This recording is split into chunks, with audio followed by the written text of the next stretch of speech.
How's it going, everybody? It is your boy, the one and only Chaos Gamer, and yes, we are back with more My Hero Academia Ultra Impact, and today we are going to be going over all the new characters that have dropped. Not specifically the support memories, we will have to wait till later on, because right now on the website we only have the new characters. Shout out to the boy Hydros for getting this done as soon as possible, because if you guys didn't know, the game is on maintenance right now, so we are relying on the boy Hydros, and he came in clutch with the information for the new characters. So we're just gonna go over the new characters today, and hopefully once the game is out of maintenance, I will go over all the support memories that are in the game when I release the event video that I'm going to release later on today. So stay tuned for that. But with that being said, let's not waste any more time.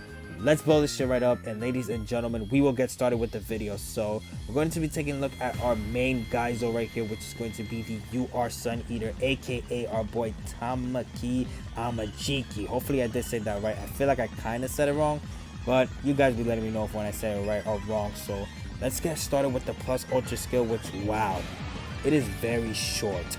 So the Vast Hybrid Chimera Kraken is its name, and it deals 650% damage to a single opponent, high chance of binding the opponent for one turn, and that is it. So I mean, I wish the damage was at least 700%, but binding the opponent is good. But you know, again, I'm gonna have my little picks about this. I wish it was for at least like 3 turns. 3 turns would have been beneficial, especially with a plus ultra that's this like low. This is only like a sentence, that's it, or 2 sentences, that's it, and I'm shocked for that, especially with a new UR. So let's just move on to the next, which is going to be the first action skill, the Chicken Shoot. Interesting name to call it, Chicken Shoot. It deals 350% damage to a single opponent, decreases the opponent's speed by 30% for 3 turns, also gives character the ability to cover allies for 2 turns, and the cooldown is for 4 turns. Now decreasing the enemy speed is good, but I always like that with all allies, and especially if it's like 20%, I don't mind that. But decreasing opponent's speed by 30%, that is a lot. But remember, he is hitting only one opponent, so you might want to attack somebody that you feel like is the fastest, because you can never tell in this game who's actually faster.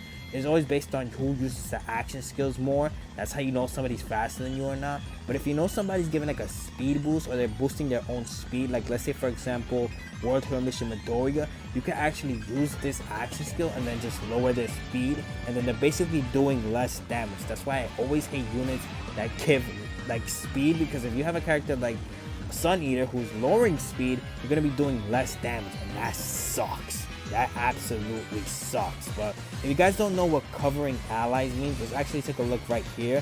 Again, with the website, shout out to Hydros, man. If I would not be knowing all of this without the boy Hydros. So cover is an ability that all single attacks draw to characters. So I'm guessing that all the, because it is supposed to be like damage cut, but it's not. But it's basically saying that all single attacks are drawn to a character. So it's going, all the attacks are basically going to Amajiki. Now hopefully Amajiki does have damage reduction, especially on his auto skills, but we'll have to see with his second action skill. So the second action skill, which is known as the Kraken Blow, it deals 300% damage to a single opponent, medium chance of binding the opponent for 1 turn, and then it also decreases the opponent's defense by 25% for 3 turns. Now decreasing the enemy's defense is good, especially let's say for example you are fighting Kirishima and you know how he gets that damage cut, and that's super annoying. With this, you're basically able to lower his defense, and you're going to be doing damage to him, and that is clutch right there. That is super clutch. So that is good right there. And then binding the opponent for 1 turn, that's also good right there. I did say that with the plus ultra skill, but now thinking about it, even though the plus ultra skill has a high chance of binding, I wish now it was definitely for 3 turns or more, because it's just basically the action skill but better, and that's kind of bad if you think about it. So I'm not a fan of what they did with his plus ultra, but his second action skill is, I feel like it's good.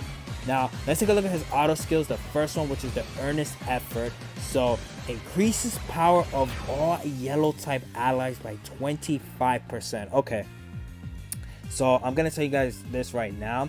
If you do pull this character, he is a great support type for your yellow characters. You want this guy on your team because he is boosting the power, and that is going to be very beneficial for all contact. You want to hit the enemies as hard as you can. So there you go. He's basically a good yellow support type character.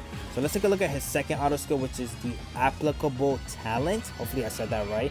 It increases power of all allies by 15%, and then speed of all allies by 25% when covering allies. So the second auto skill works very well with the first action skill, and then not only that, he is increasing more power to allies by 15%. So if you don't pair him up with all yellow allies, he still has a second effect where he is still boosting all allies by 15%. And that's good because you do want support type effects that are boosting allies attack at the end of the day, because you do need that. But the fact that if you have an all yellow team with this character, you are basically boosting yellow type characters by 35%, and that is a lot of power to give a whole yellow type team. So this character, I already see why they gave him what they gave him, because basically he's not meant to do like, oh my god, all this damage, or he's not meant to have all these effects. He's just meant to be a support type character and just boost your team and do a lot of damage. So at the end of the day, okay, this character is good as a support type character. He is good. So if you feel like you need this character for your yellow team, then go ahead and summon him. But if you feel like you don't need him for your yellow team at all, just don't summon. I feel like it's just, you know, you can skip him. He's a skippable character. You do not need this character. He's not meta breaking. He's not broken. You can skip this character. You don't really need him like that. So again, here's the art for our boy non-awaken and awaken. Amazing looking art at the end of the day. I want to see this awaken art in game. We will have to see once the maintenance is over, which God knows when the maintenance is going to be over. So let's take a look at our next character, which is going to be Kirishima, our boy. Let's see what he is able to do. Another character I heard great things from, but hopefully he does live up to that hype. So the plus ultra skill, which is known as the Manly Knuckles, it deals 500% damage to a single opponent, gives character ability to make a last stand for one time. That's good. Skill impact increases by 40%. That's good if character's defense is increased. Now, hopefully in his action skills, they do give this effect, because if they do give this effect, I'm telling you guys right now, this Kirishima is going to be good. Because if you think about it, that 40% skill impact is going to make a big difference in his damage, especially since he is an SR. So let's take a look at his first action skill, which is known as the Ardent Frenzy. It deals 300% damage to a single opponent, increases defense of all allies by 10% for 3 turns. There we go. That's it. He's a good character. Oh my god.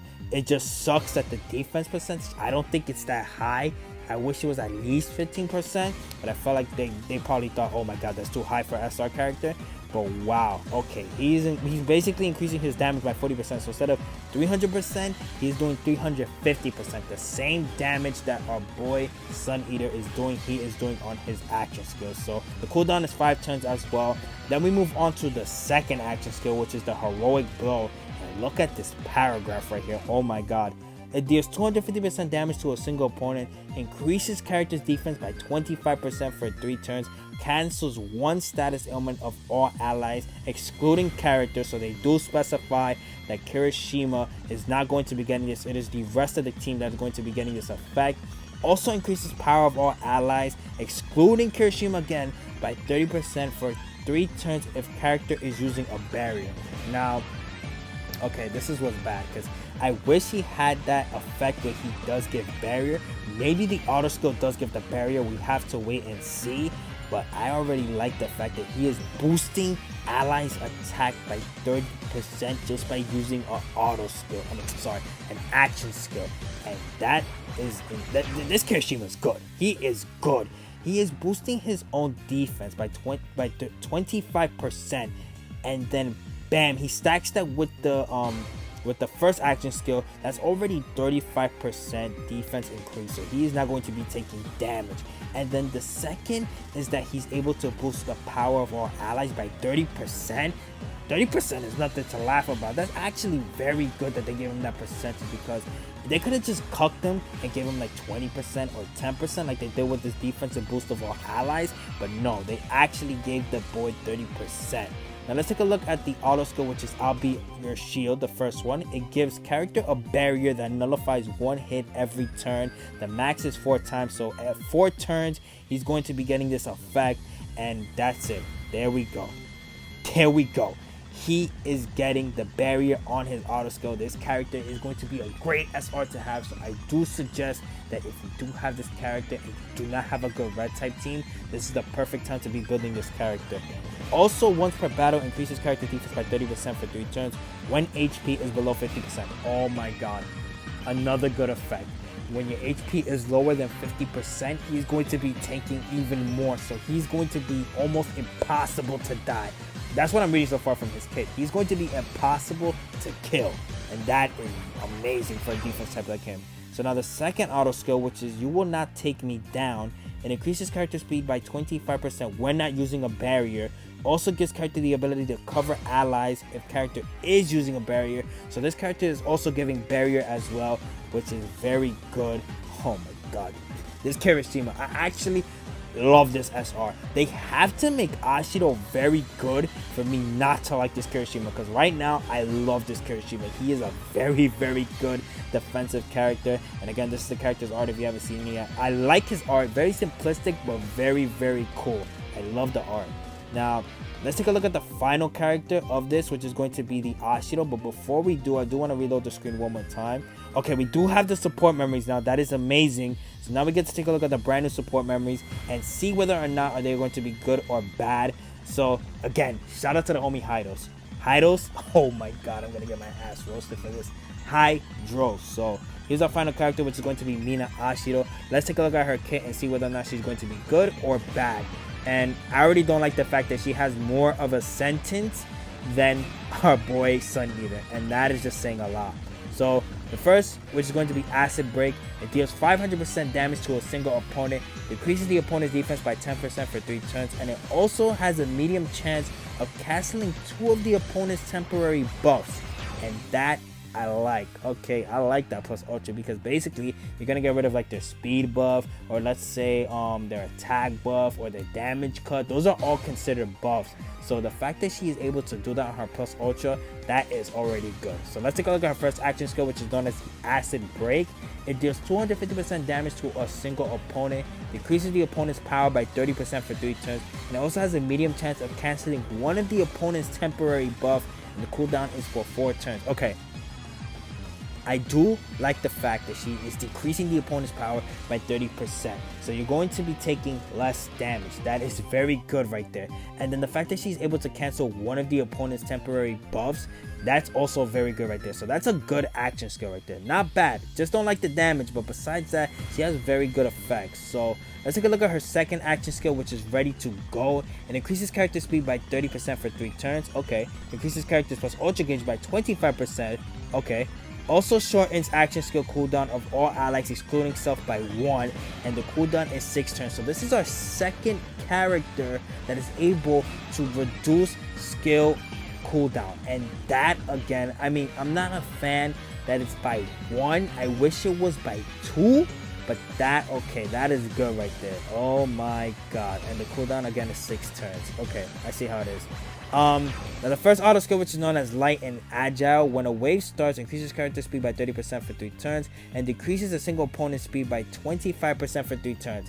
Okay, I like the increase in speed for 3 turns, but I wish that this one was all allies. That would have made it even better, but it's whatever, because you don't get to choose which ally gets the decrease in speed, so it's really whatever. I mean, it will be beneficial to most of you guys, but I feel like at the end of the day, you know, just having it by 1 opponent, and again, it's not my really forte, so you'll have to get really lucky, like if it's a super fast opponent. Now the second auto skill, which is Courage to Comfort, once per battle reduces character action skill cooldown by 2 and increases their plus ultra gauge by 60% if an ally gets knocked out. So now this is what we're talking about. Once per battle reduces character's action skill by 2 and increases their plus ultra gauge by 60%. Okay, that's what I like to see. So hopefully, you know, when this does get introduced into a UR or something like that, we do get to see that effective cooldown decreasing by 2. But right now this one has it on her auto skill, and I'm guessing it's only to herself. So she's a good character, nothing like, you know, oh my god, super mega broken, but she is a good character. She does have that utility. She is giving plus ultra gauge as well, and she's shortening cooldown by 1. That's good. But you know, at the end of the day, you know, what makes her very, very good is the fact that she's able to remove buffs. That's what makes her good, removing buffs. And the fact that her auto skill, you know, is giving that plus ultra gauge boost again, and that decreasing her cooldown. And then again, this is her art. I did say that in my This is recorded after my data download video. The fact that, you know, this art should have been saved for UR. I feel like this should have been saved for a great UR art. That would have been amazing, and it would have looked very good. So I don't know why they used it on an SR, but hey, you know, at the end of the day, I don't make decisions, they do. So let's take a look finally at the last piece of thing for the video, which is going to be the memories. As you guys can see, we have 2 UR memories. One is going to be free to play. The other one is on the banner right now as we speak. And then we have another bunch of free to play support memories, except for the last one right here, which is on the banner. So let's take a look at the brand new support memory that is on the banner right now.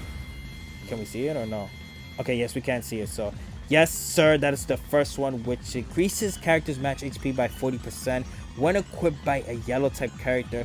Also gives the character resilience for 5 turns when a wave starts. Now this art, I'm gonna say it again and again and again, it is a very, very beautiful art. I love this art. It is absolutely amazing. If you want to put this as your PC background, you should put this as your PC background. So I can see that this is very much meant for Kirishima. No, not for Kirishima, sorry. For our boy Suneater, because of the fact that, you know, he is a support type character. He is not meant to be an attacker. He is meant to be a support type. So, you know, you want to give him this. And as for the resilience, what does the resilience do? Let's take a look at that real fast if it's on the website. If it's not on the website, I don't know what it does, to be honest. I haven't seen that effect a lot. Resilience. Okay, so the lower the HP is, the more the power increases. So for 5 turns, when his HP is getting decreased, our man's is getting more power. So, okay, this is a good support memory for our boy Kirishima. I said it again. Oh my god, why do I think Kirishima is the UR of this banner? It is Suneater. Get it through your head, Chaos. Suneater is the UR on this banner. So this is a good support memory for Suneater. So if you do pull this support memory, you might want to use it on our boy Suneater. But if you just pull it, you could use it on any yellow character, to be honest, because, you know, it does give them more power the less HP it is, and it's going to be for 5 turns as well. You'll get low HP relatively fast, especially if you're in Ultra Arena or you're taking on the hardest difficulty. You'll get low HP relatively fast, so this is going to be a good support memory at the end of the day. So let's take a look at the next support memory that is on the banner, which is going to be this one, which is it going to let it load? Just Try and Hit Me, with the boy Deku and Gran Torino. You don't see Gran Torino, but he is there. You'll see it on the bottom right here, actually. So let's read the effect and see what it does, which increases character skill impact by 35% when speed is increased.